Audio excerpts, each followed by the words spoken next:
C'est déjà demain, il est 6h54 et Frédéric Simotel est avec nous. Bonjour Frédéric. Bonjour Jean-Jacques. Les drones seront les stars du Salon du Bourget. Certainement. Oui, Ça commence quand d'ailleurs? Le 15 juin. Le 15 juin. Et parmi ces drones, un engin complètement fou que vous nous présentez, un engin mi-drone, mi-vélo volant. Qu'est-ce que c'est que ça? Électrique en plus, donc c'est l'avenir du vélo, c'est l'avenir du Vélib.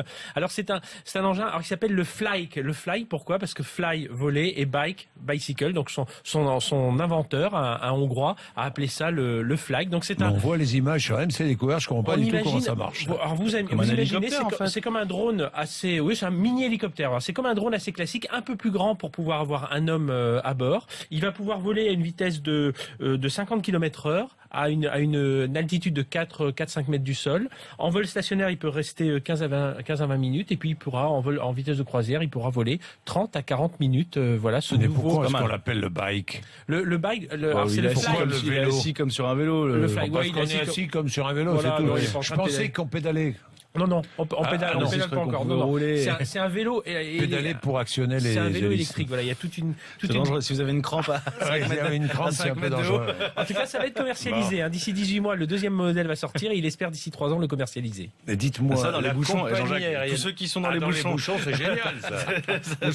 Les bouchons, c'est absolument génial. Coucou. Bien, la compagnie aérienne EasyJet va s'équiper de drones pour inspecter ses avions. Pour respecter exactement aujourd'hui, lorsqu'un avion est en maintenance, qu'il est dans l'atelier, il y a plein de techniciens qui montent à bord, qui essaient de voir un peu tout ce qui se passe. Et bien là, compagnie EasyJet va utiliser 2 drones qui vont voler de façon parallèle tout le long de la carlingue de l'avion quand il est dans l'atelier de maintenance, et qui vont scanner avec des faisceaux laser. Ils vont scanner toute la carlingue et pouvoir détecter toutes les anomalies de l'avion. Donc du coup, ça va être reproduit en 3D sur les écrans des ingénieurs qui vont pouvoir voir toutes ces anomalies. Alors, un gain de temps, ils font ça en 30 minutes au lieu de plusieurs heures aujourd'hui, un gain de précision.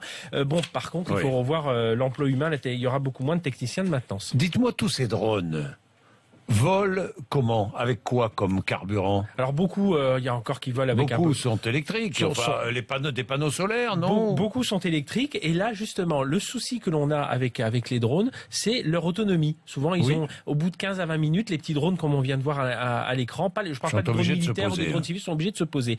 Et bien là, il y a 2 Américains de chercheurs de Boeing qui ont imaginé des sortes de stations-service qu'on va disposer un peu partout dans la ville, et donc vous aurez un peu façon les avions ravitailleurs. Vous savez que ces avions ravitailleurs qui viennent ravitailler les drones en vol, et bien là on aura les drones qui s'arrêteront au-dessus de ces stations de service. Il y aura un câble qui s'élèvera, qui se branchera au drone, et ils seront rechargés comme ça, ils pourront partir au vol. Et il y a même une société de pizza qui imagine installer ces stations-service sur son toit pour avoir, plutôt qu'avoir les mobylettes rangées devant le trottoir, et bien ce sera les drones qui seront sur le toit pour livrer les pizzas. Livrer les mobylettes, voilà. Et on en est pas loin.